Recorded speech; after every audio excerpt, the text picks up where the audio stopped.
예, 잠 안 올 때 듣는 영화 이야기 최플린입니다. 알파치노가 주연한 여인의 향기를 한번 들어보도록 하지요.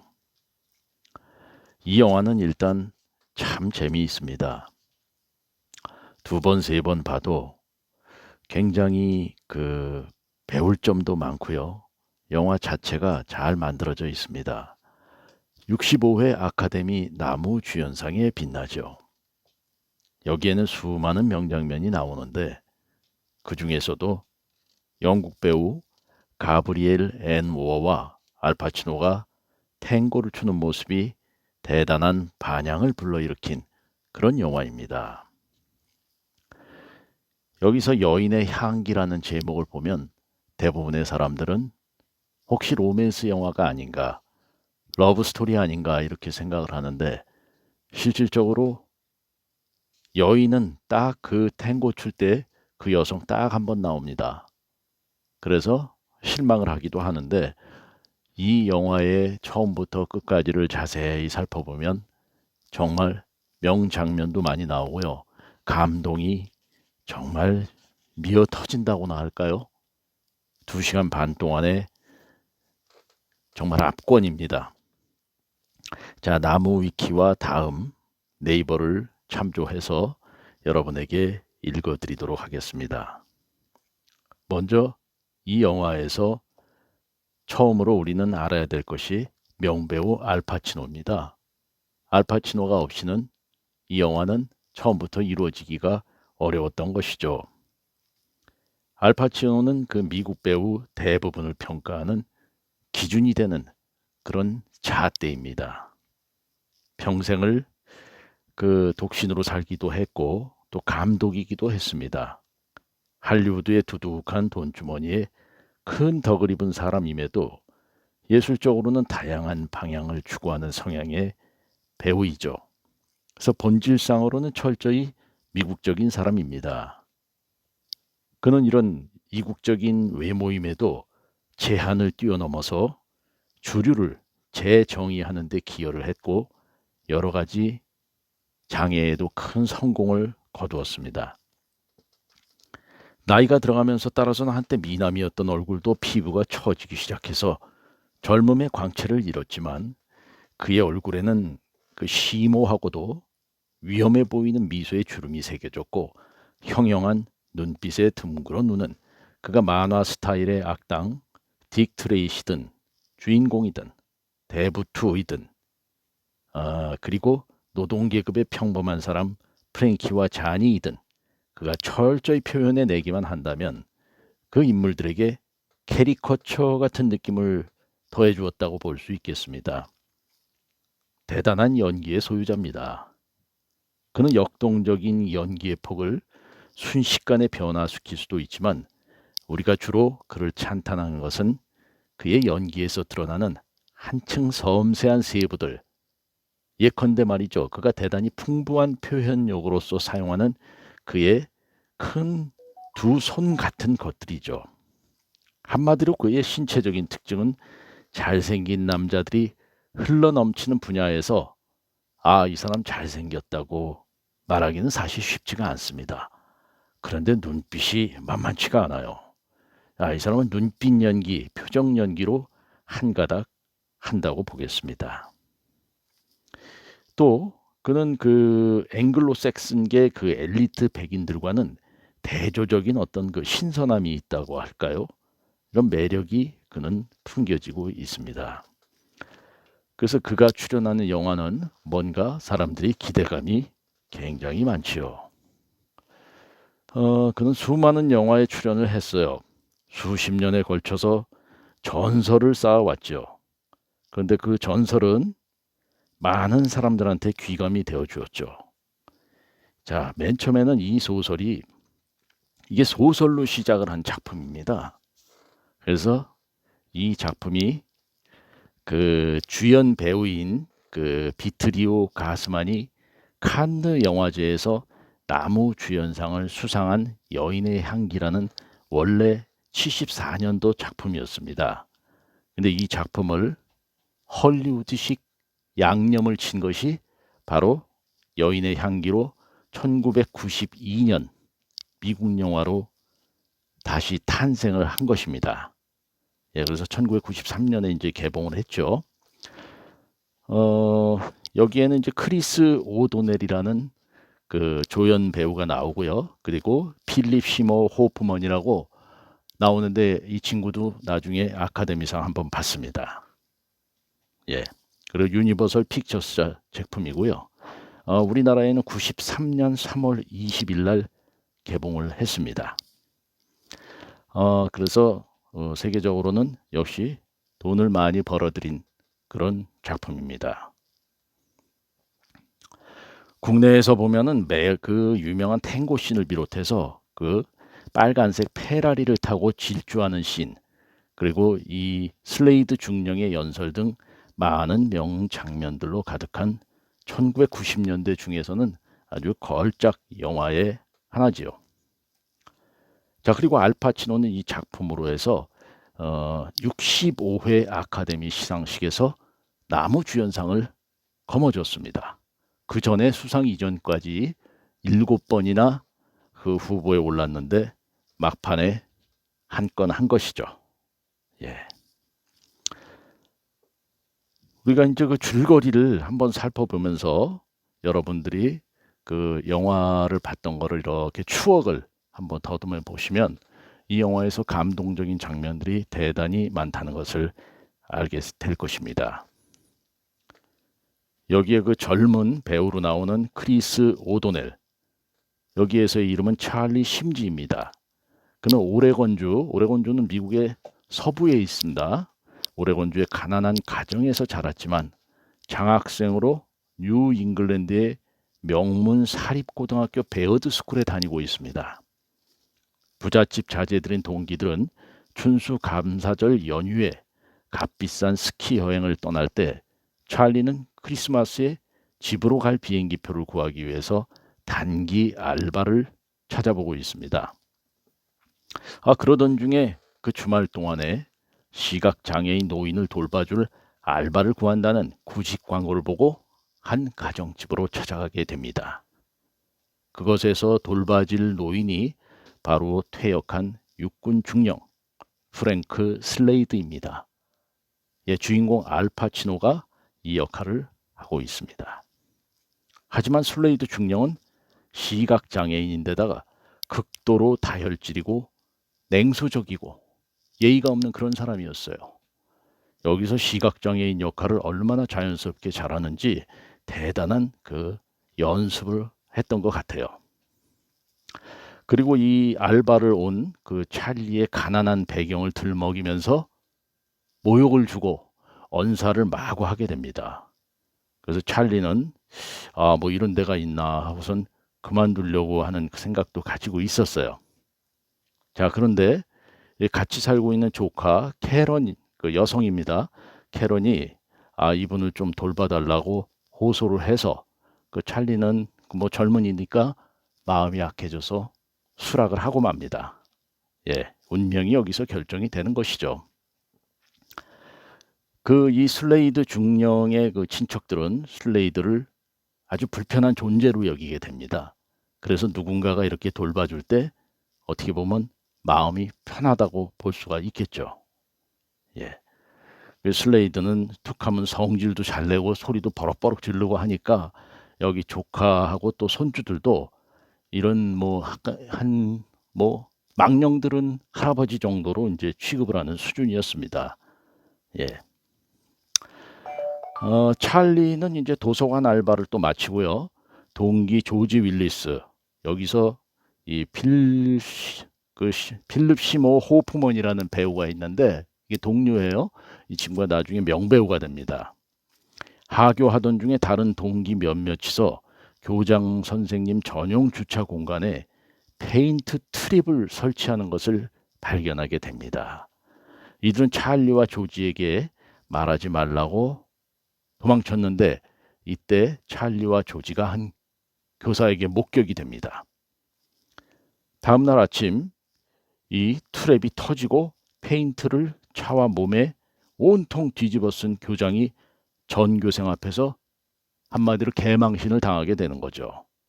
자, 분노한 교장은 전날 밤 목격자인 찰리와 조지 윌리스를 교장실로 불러서 징계위원회가 열릴 때까지 사건의 범인을 실토하지 않으면 퇴학시키겠다고 경고를 하게 됩니다.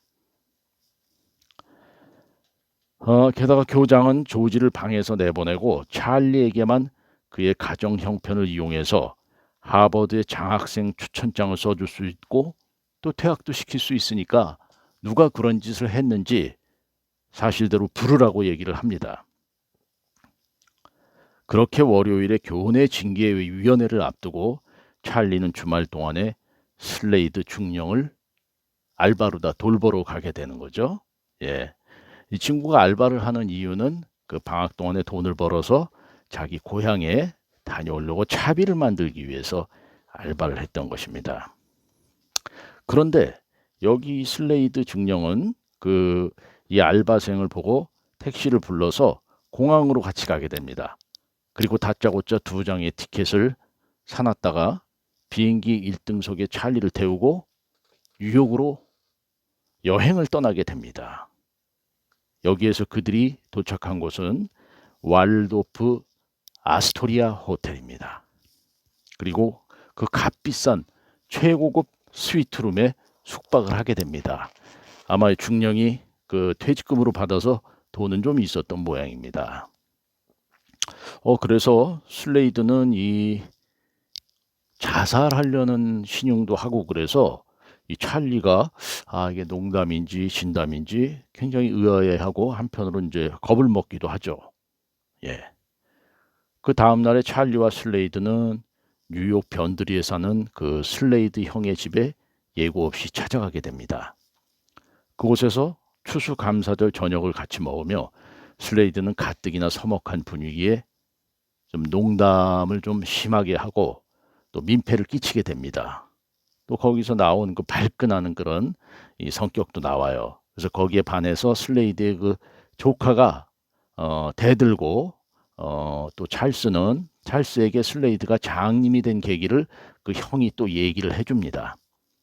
원래 슬레이드는 그 린든 존슨 대통령의 보좌관을 지내고 장군감으로 지목될 정도로 촉망받는 군인이었으나 특유의 그 다혈질 때문에 만취 상태에서 수류탄 빈을 퍼봤고 이 폭발한 수류탄으로 인해서 실명을 하게 됐다고 얘기를 합니다.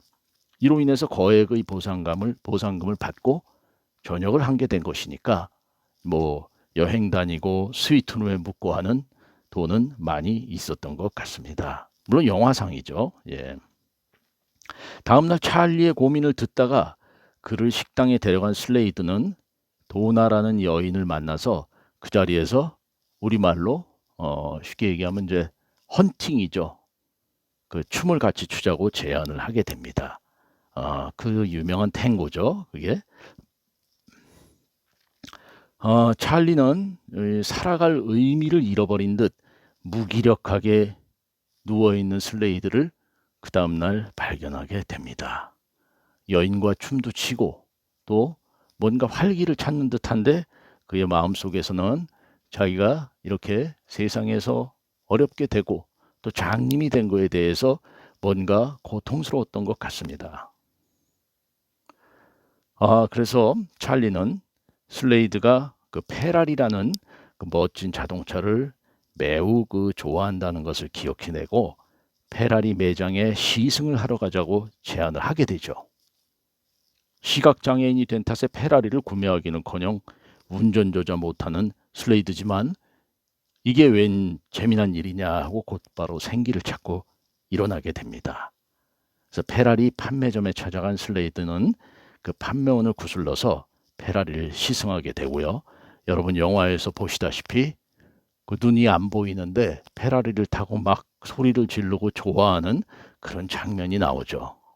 이거야말로 불법이지만 굉장히 명장면이고 이 장님으로 인해서 또 인생에 실패한 거에 대해서 자살하려고 했던 그 마음을 약간 브레이크를 걸게 해주는 하나의 그 사건이라고 보겠습니다. 그리고 호텔로 돌아온 슬레이드는 찰리에게 몬티크리스토 시거 넘버원, 시거의 일종입니다. 심부름을 시킵니다. 심부름을 나간 지 얼마 되지 않아서 찰리는 뭔가 수상함을 느끼고 호텔방으로 바로 돌아오는데 슬레이드가 육군 정복을 빼입고 머리에 총을 대고 자살을 하려는 것을 발견하게 됩니다. 우리 관객들이 볼 때 처음부터 자살을 하기 위해서 일종의 그 여행을 한번 하고 죽으려고 마음을 먹었던 것 같아요. 그리고 뜬금없이 형의 집에 가서 민폐를 끼친 것도 전부 슬레이드가 인생에서 못다 이룬 것들을 다 이루고 삶에 대한 미련을 이제 버리기 위해서 의도적으로 자살을 계획했던 것으로 알게 됩니다. 찰리는 슬레이드의 자살을 만리하자 슬레이드는 절망스럽게 울부짖으며 나가라고 외치게 됩니다.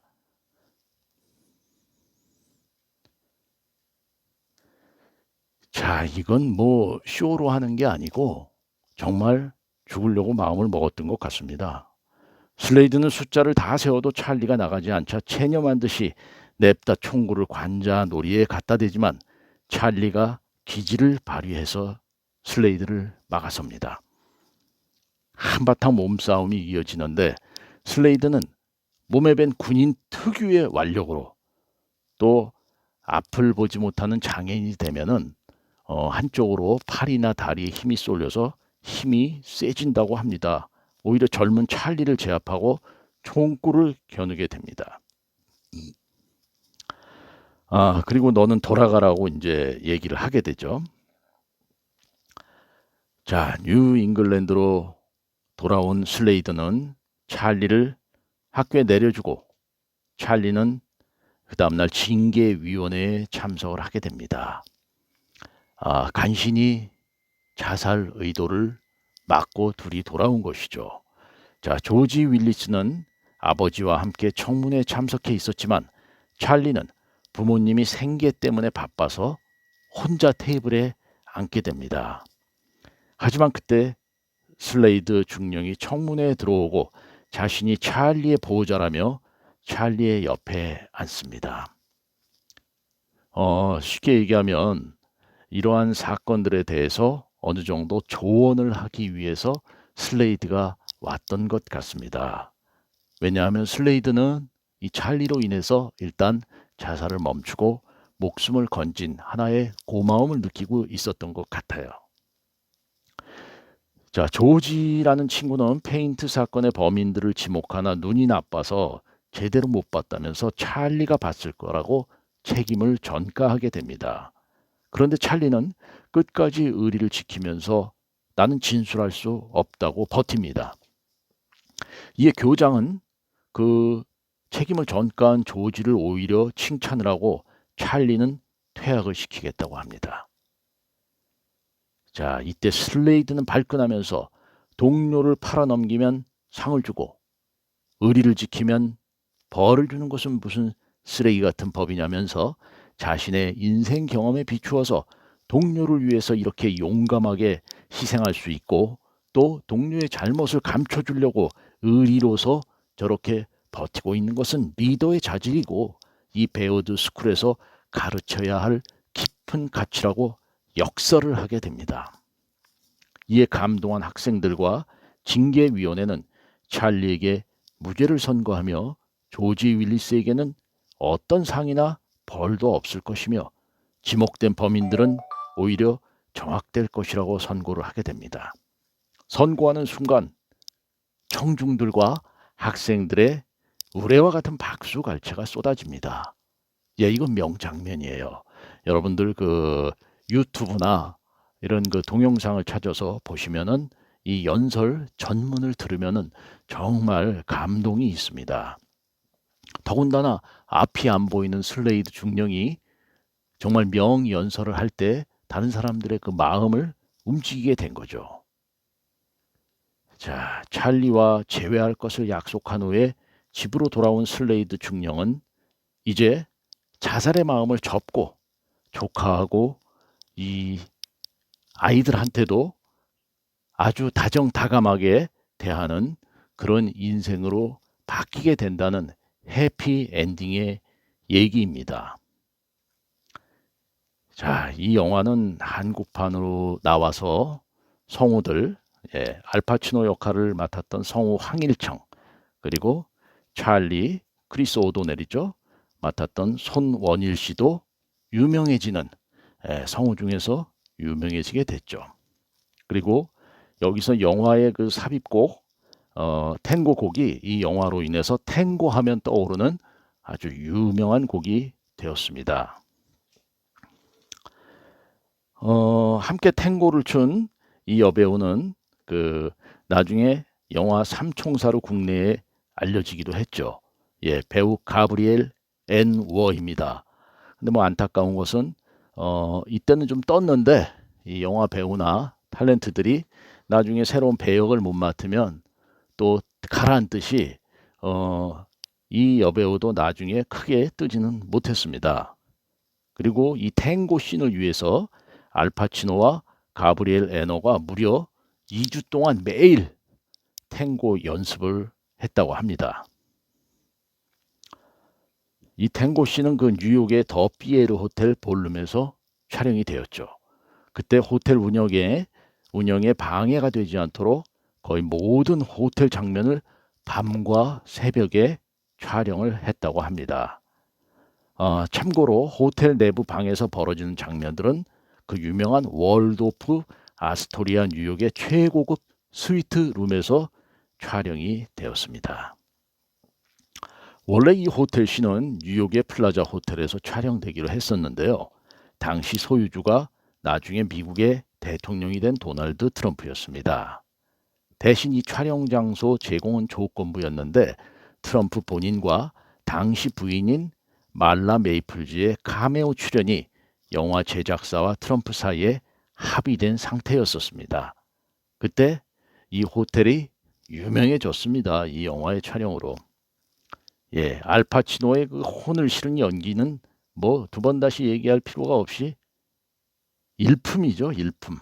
예, 영화상의 그의 맹인 연기 또한 메소드 연기의 끝판으로 대부분 장면에서 원테이크 씬을 고수하면서 장황한 대사 처리와 감정에도 불구하고 이 장님이니까 눈을 깜빡거리면은 가짜가 되니까 그 눈을 깜빡이지 않고선 그걸 연습을 하고 초점 없이 사람들을 바라보는 모습은 이 사람이 실제 맹인이 아닐까 할 정도로 그렇게 착각을 불러일으킬 정도로 명연기를 한 것입니다. 대단한 거죠. 실제로 본 영화를 촬영하는 동안에 이 알파치노 본인이 하도 눈을 깜빡이지 않아서 안구 건조증에 그 이후로 한참 동안 시달렸다고 합니다. 그런 노력이 있었기 때문에 그는 7년 동안 그 리스트에 올라가기만 했지 상복이 없었는데 아카데미 나무 주연상을 이 영화로 인해서 거머쥐게 됩니다. 역시 노력의 결과였죠. 알파치노는 이제 대부에도 출연을 했었습니다. 또 뜨거운 오후, 용감한 변호사 등에서 명연을 펼쳤는데 그때 주연상을 못 받았어요. 예, 그래서 이 알파치노의 모든 그 출연한 영화 중에서 나무 주연상을 만들어낸 여인의 향기가 가장 빛난다고 보겠습니다. 다섯 번째 도전이었던 것 같습니다. 예, 그래서 알파치노는 이제 세기의 명배우가 이 작품으로 확정이 되는 그런 순간입니다. 다음번에는 명장면이 여기에 수도 없이 나오는데 국내에서는 그 탱고 장면이 워낙 인상적이고 제목도 오해하기가 딱 좋아요. 여인의 향기라고 그래서 예, 그렇지만 여인은 딱 그 탱고 출 때 딱 한 번 나옵니다. 또 명장면이 하나 또 있죠. 그 슬레이드가 페라리를 모는 장면이 있는데 이 슬레이드와 찰리가 시승한 차는 1989년형 페라리입니다. 빨간 차가 멋있게 달려가는 거 여러분 기억하고 계실 겁니다. 그리고 다시 한번 이제 말씀을 드리는데요. 이 영화 최고의 명장면으로 손꼽히는 슬레이드 권총 자살 미수 장면. 이거 역시 명장면이죠. 알파치노는 그 크리스 오도넬을 울게 만들기 위해서 뭐 실질적으로 울면은 영화 촬영에서 뭐 완벽한 거죠. 촬영 전에 그를 촬영 장소 옆으로 데려가서 마치 풀메탈 자켓의 하트먼 상사처럼 그를 호되게 질책을 했습니다. 영화를 찍기 위해서 일부러 그런 것이죠. 이후에 크리스 오도넬은 영화상에서 감정이 북받쳐 올라서 이 찰리의 감정에 더욱 동화가 되고 그 역할에 확실히 몰입하게 되었다고 합니다. 그래서 결국 본 촬영에서 두 배우는 명장면을 연출해 난 다음에 아주 서로 만족했다는 후문이 돌고 있습니다. 또 영화를 본 다수에게 명장면으로 또 불리는 게 또 있습니다. 이 징계 회의 장면 중에서 교장 트레스크가 슬레이드에게 You are out of order, 지나칩니다라고 말하자 슬레이드가 I will show you out of order, 지나친 걸 보여주겠다고 되받아치는 명장면이 있지요. 자, 이 단어는 그 알파치노가 최종 변론 명연기로도 유명한 용감한 변호사에서도 나온 그런 대사입니다. 유명 배우의 신인 시절 모습이 또 여기 나옵니다. 후에 그 배트맨의 실사 영화 시리즈의 로빈으로 분한 크리스 오도넬과 2006년 아카데미 나무주연상 수상에 빛났던, 지금은 고인이 됐죠, 필립 시모 호프먼의 생전의 풋풋한 모습을 볼 수 있는 것이 이 영화의 또 한 가지 장면입니다. 또 이 영화를 찍을 때 레오나르도 디카프리오, 또 벤 애플렉, 스티븐 도프도 찰리 역으로 오디션을 봤었습니다. 크리스 락의 자서전 내용에 따르면 그 역시도 찰리 역에 오디션을 요청했으나 떨어졌었죠. 예, 떨어지고 이 친구가 된 것이죠. 또 맨 처음에 알파치노가 분한 프랭크 슬레이드의 첫 후보는 잭 니콜슨이었다고 합니다. 유명한 명배우죠. 예, 그래서 잭 니콜슨은 어퓨 굿맨 출연을 위해서 이 영화 출연을 포기했는데 이걸 알파치노가 딱 제의를 받아들였기 때문에 어떻게 보면 그 알파치노가 뜨는 데 있어서 잭 니콜슨이 큰 공헌을 하게 된 것이죠. 예. 알파치노는 2006년 10월 2일자 어떤 인터뷰에서 그 당시 에이전트에게 자기가 이 일을 맡게 돼서, 이 배역을 맡게 돼서 감사하다는 뜻을 전했다고 합니다. 자, 이 영화는 폭력성은 거의 없지만 그 주인공 슬레이드 중령이 가끔가다 그 욕도 좀 하고 fuck이라는 단어도 좀 사용하고 해서 미성년자는 보지 못하게 됐었죠. 자, 이거는 대단한 영화였고요. 알파치노는 본인의 연기력을 이 영화에서 어김없이 과시하면서 나무주연상을 따냈고요. 자, 그리고 이 영화는 너무 길다고 소문이 났었어요. 2시간 30분이나 돼서 영화의 밀집도가 다소 떨어진다는 얘기도 있었지만 실질적으로 이 영화를 보시는 관객이나 저는 2시간 반이 몰입을 하기 때문에 결코 길다고 생각하지 않습니다. 이 영화는 여러분들 다른 장소에서 또는 TV 그 재방영 같은 데서 꼭 한번 더 보시면서 이 알파치노의 매력을 다시 한번 확인하시고 또 이 영화에서 주는 어떤 감동과 교훈을 얻으시기 바랍니다. 잠 안 올 때 듣는 영화 이야기 채플린이 여러분에게 오늘은 그 여인의 향기에 대해서 들려드렸습니다. 여러분 편안한 잠, 또 편안한 그 휴식 취하시고 다음번 영화에서 또 뵙도록 하겠습니다. 저는 채플린이었습니다. 여러분 고맙습니다. 감사합니다.